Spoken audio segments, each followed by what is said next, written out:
আমার শাহ মুসারে ইতিহাসে রে আল্লাহর পথে কোরআন নিয়া আইলো শাহ মুসা আল্লাহর প্রেমে হাইলো মুসাফির শাহ মুসা কিস্তি করি বলে রে আল্লাহ দিছে যে কোরআনটা রসুলের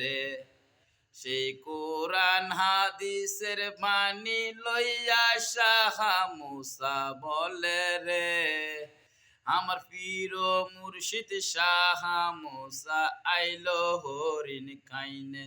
আর দিনে রাইতে জিকির করে শাহ মুসা রে আল্লাহর প্রেমে রে রসুলের প্রেমে রে শাহ মুসা জিকির করে দরুদ পড়ে রে।